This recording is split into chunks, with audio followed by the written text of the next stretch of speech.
record speaks for itself. It is the best boxing club in southern England. As far as I'm aware, and we had, I think we've had about 18 or 19 national champions. Last year we had 8 Southern England champions. There's only 11 weight divisions, which means we had one at almost every weight. I doubt that will ever happen again, and it's never happened before. I worked in Millbrook for 4 years as a priest. It was a tough place. I was shot at when I was living in one of the houses there. It's got thousands of young people there, a lot of them from very difficult backgrounds. You know, and they're all round that gym in Millbrook, looking in the window. He gets them in. I was 11 years old in Hornchurch in Essex. I can remember the first time I went down there, I absolutely loved it. I ended up crying in the ring after trying a bit of sparring, and I got so frustrated that I couldn't hit this lad. And I thought, next week I'm going back and I'm going to hit him. I went back and back and back, and I suppose it must have been about 10 weeks before I finally hit him. And when I did, that was it. I was hooked for life. We moved to Southampton in 1976, so I joined the Royal Navy and ended up having the rest of my fights in now. I ended up with 120 fights all told, and winning 100, so it's not too bad. Didn't do too bad.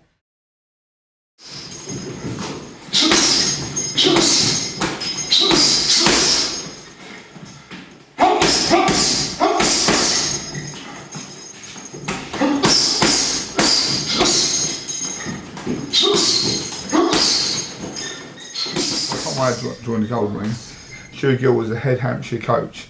Stu Gill was the head coach at the Golden Ring, and he'd seen me box before at one of his shows at the Guildhall, where I stopped the lad in the second round. I did well, and then I got to meet Stu Gill properly then for about the second or third time I met him. But he said to me, you know, you're welcome to come down and do a bit of extra training down my club if you like. I got out of boxing after I had to retire myself for injury. I got out of it for a couple of years. And one of the guys that I used to spar with and that had taken over the coaching down here, and I bumped into him. He's going, "Come and help us out, come and help us out." And I was going, "Well, yeah." And in the end, I did, and I come down and I could see they was doing so many things wrong that I thought was wrong. You know what I mean? That I'd been trained by my coaches that was wrong. So I started helping out. You know, the Golden Ring was legendary. You know, all the little boxing clubs, you knew who Stewie Gill was. You used to see him, which I was like, "That's Stewie Gill." You know, he's had about 120 fights. So straight away, although I'd only met him a few times, there was a lot of respect there, and I was chuffed that he'd asked me to come down and do a bit of training. And it was terrible, you know. I thought I was hard in the street. I was getting beat up by, you know, people that were fit. And I realised straight away, well, I've got to knock this drink on my head, and anything else that I was doing at the time, knock it on the head and start getting fit. I was a right little thug, to be honest. I was drinking every single night, you know, half a bottle of vodka and one gulp, no problem in it, and then on to the pubs.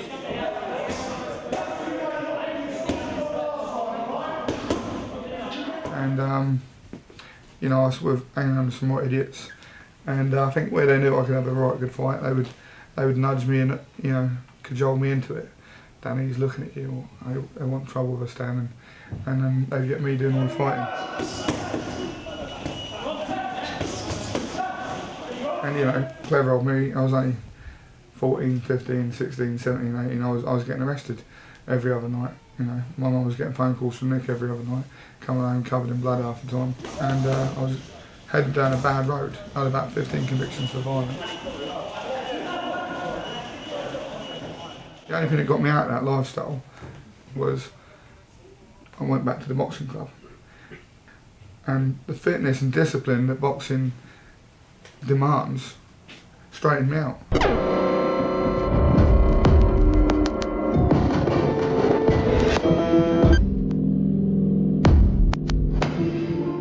I've always been interested in keeping fit, running and weight training, marathons, all that sort of stuff. And I was in Andover for 8 years, and I moved here, and on one corner is my church, the other corner of the road is the Golden Ring, or was the Golden Ring gym. So I went down one day and thought, I'll have a go at this. Phoned Danny up and he said, come down. But I was seen with my clerical collar on. And the next time I went, one of the coaches said, and I was doing some pad work with him, are you the vicar? And I went bright red and said yes. And the whole gym went silent. And they all went, and he said, that's cool. And we carried on. The cat was out the back. Well, I originally went to the old Golden Ring, which was the most hideous dump you've ever been in. There was no sanitation, no running water, the windows were broken, holes in the floor. Every time you hit a bag, it fell down. It stank dreadfully, and I loved it. I just loved it. There was something about it. It was just like watching a film going in this place where the dust came through the sun rays. And then they moved. And they moved to Millbrook, to this really super place, which was much nicer. Didn't have the character of the old place. But I met some really nice people there. Had lots of conversations with them. But nobody was bothered what you were doing. Nobody watches you. I was probably making a fool of myself. They couldn't care less. They're focused on what they are doing. They're doing a good job. We got this place open and we called it the Freddie Potter Boxing Hall, and Freddie was with us long enough to be here for the opening, which was good. But he was a great coach, fantastic coach, real character, who was well respected here. That's Freddie up there on the wall with Barry McQuigg. And again, Freddie died this time last year through throat cancer. From when I was boxing at another club, the Golden Ring just meant excellence. You said, those lads are from the Golden Ring, they Stuart Gill, because they'd all been wearing the Golden Ring t-shirts, and it meant excellence. And if you knew you had a box, a lad from the Golden Ring, you knew that he would be very, very skillful, because you knew the lads were being taught to a high level, and it showed. You ever see a Golden Ring boxer, they always look very skillful. A lot of the other lads will be, swinging their arms about. The Golden Ring boys will be in and out, boxing straight through the middle of boxing area half the time. Then when I met the Golden Ring, then I met Stuart Gill. I really respected Stuart. He's an awesome boxer, and he is an awesome coach. I've never met a coach as good as Stuart Gill. He's excellent. Everyone respects him. Wherever you go in boxing, go any shows, but he knows everyone. He's got tons of respect. He's a lovely guy. He's done more for the community in terms of boxing than any of the other clubs around Southampton. The best thing I get out of it is having a new kid come in the gym, and the first time they get around raised when they get a win. There is downsides, kids, they come in here and some of them expect it to be easy, and they realise it's not, we make sure that people come and watch training before we let them in to do a training session. We make sure the parents bring the kids along so they can see what they're letting themselves in for. Because everything you do in boxing's hard. The skipping's hard, the bag work's hard, the pad work's hard. Absolutely everything is hard. So, you have to make sure that they're well prepared for what's going to happen.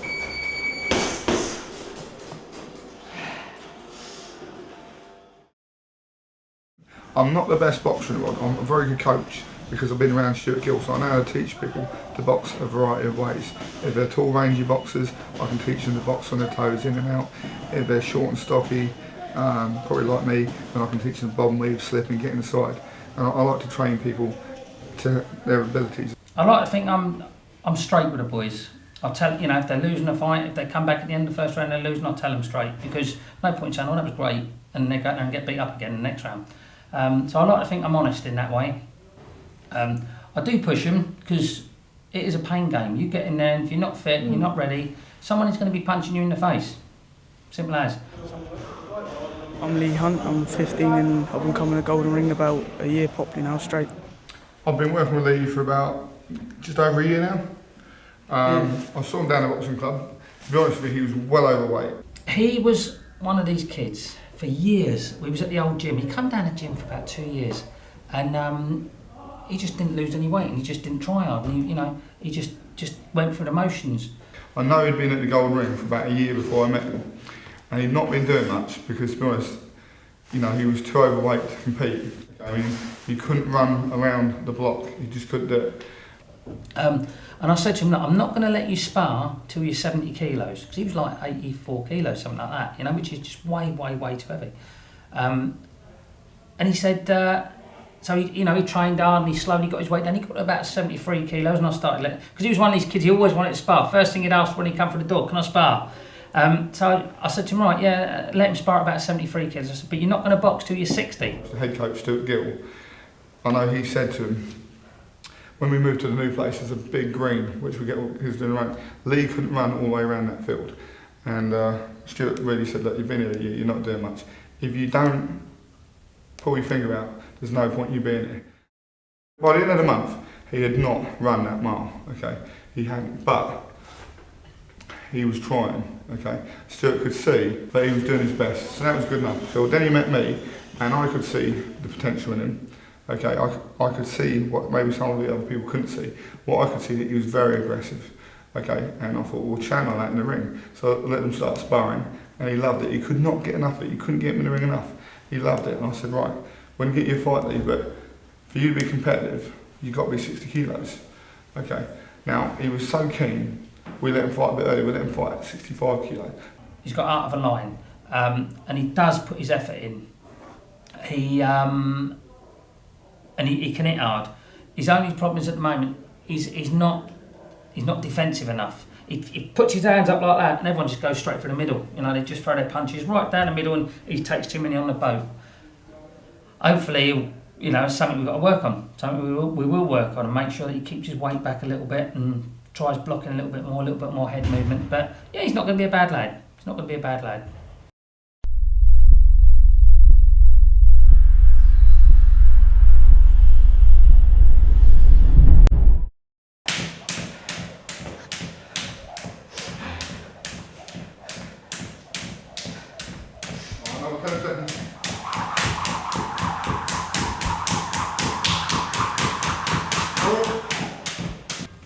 Right, these are called coach bars. The idea of the coach bar is to allow the coach to beat up his boxer. Right, the idea of these is to get him blocking a bit more, get him slipping a bit more. If I do catch him, it's nice and soft, it's not going to hurt him too much. Okay, but it's a rough old game. He's got to be ready for what he's going to get when he gets in there. Right, hands up. Block me, get out. Block him, come on. No, you can slip him. That's it. Good, three. Good. Come on, where's that box? Up on you.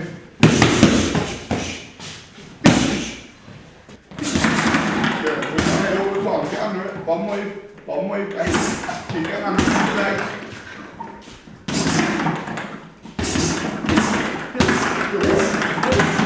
Good. Sharp. Just want to do something really, rather than be out and drinking and stuff like that. Make something of my life. Okay, let's go. Get your elbow down. Let's go. One more. That's better. Just want to do as well as I can as an amateur, and as soon as I turn 18, I want to go pro. Good, one in there. Jump up there. Through. Okay. Let's do straight right now. Let's go. To the body. To the body. Sometimes I'll be out drinking and that and stuff like that, so now I'm just right in the boxing. So you're talking about at the age of 12, 13, he was out drinking with his mates and whatnot. So, you know, and about 3 or 4 stone overweight. So, yeah. You know, boxing's really, he's not drinking, he's not taking anything, and he's lost 3 stone, and he feels good about it.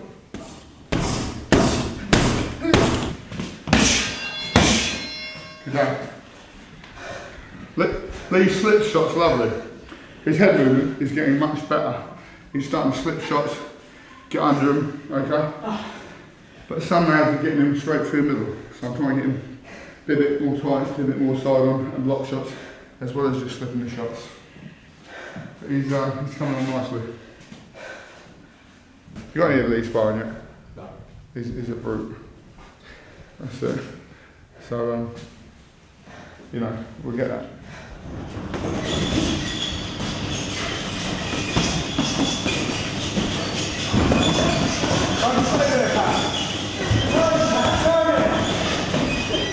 He won the Southern Counties on only his, I think it was your 5th or 6th fight. 6th fight. 6th fight. He won the Southern Counties title on his 6th fight, which was impressive. To be honest, I don't know if it's normal or not really, but I don't get nervous at all, to be honest. I just get in there. He doesn't get nervous, he really doesn't. Just get in there and do what I've got to do, that's it. Cool as a cucumber. If anything, he gets angry, he's a channel that a bit better, but you know, he doesn't get nervous. And most of the kids get really nervous. Yeah. But he's not scared of anything.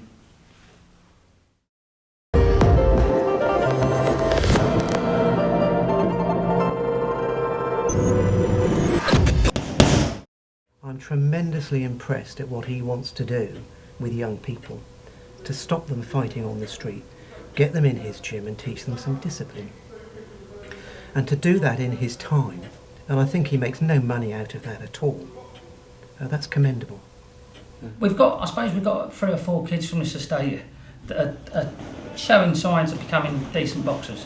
And it isn't only about getting them to be good boxers, it's about getting them off the streets. You see 30 of them all over in that little netted area over there, all bladdered, you know, and they all think they've had a great night. You know, and I've seen parents from over the estate coming over and dragging their kids back. So, you know, you've got school tomorrow, get over there, you know. And I think to myself, well, you know, that once they're set in them ways, then it's hard to get them out of it. Same as drugs. If we can give them a reason not to take drugs in the first place, not to try drugs and get onto their sport and you know, enjoy doing sports and things like that, and give them a reason not to try smoking blow or whatever, then I think it's easier doing that than it is to, once they've started doing it, getting them off of it. When we was trying to get this place, we were saying to them, look, you give us the venue and I'll guarantee you we'll get enough kids in here to cut the crime rate by loads, because they'll all be in here training, because you've got to give them something they want to do. The kids hanging around on those street corners, they don't want to be doing... There's a great big gymnastic club around in Redbridge School, huge great hall, right? That came down to us or to Southampton Gymnastic Club who had it.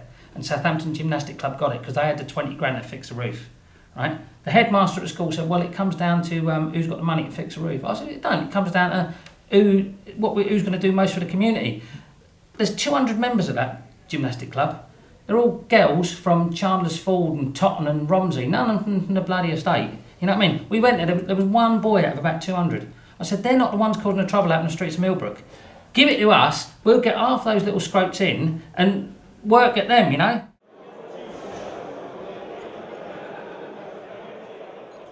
We try to put on as many shows as we can to try and generate a bit of income. It's not, you know, we don't get much funding. You know, we apply for grants and stuff like that. You don't get much at all. You know, we try and bring as much money as we can. We're all volunteers. No one gets paid for doing this. And the other thing with funding is, if they gave us a place that was big enough to hold events and everything like that, and we get more kids in, then there's going to be less kids in the future going to A&E and stuff like that with injuries when they've been fighting out on the streets, falling over drunk, obesity. You know, we educate them on how they've got to get their weight down properly. Millbrook in Southampton is a big estate, okay, and that's the best place to have a boxing club, is in a big estate, because you know you get lots of kids with nothing to do. They hang around, they vandalise cars, they take drugs, they drink, you know, same sort of things we were doing when we were kids. To have the best boxing club in Southern England right there in the middle of Millbrook is something all the kids at all the schools around Millbrook can be very proud of. When you get a kid involved in boxing, you change his life. You met Lee Hunt earlier. You know, Lee doesn't have a lot of confidence when he's talking to people. He's confident with his fist, but he's getting more confident at talking to people. He's getting more confident as a person. Good evening, ladies and gentlemen.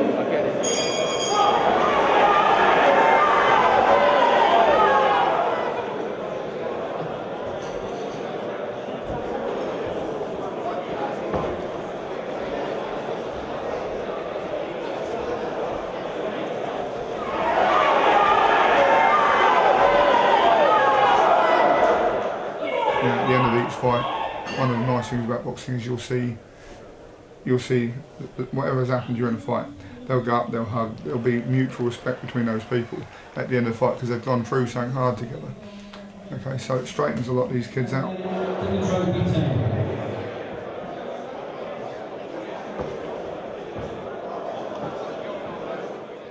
I can't see how it could get any better. We're doing so well at the moment. Main thing is we're providing a huge service for the Millbrook community.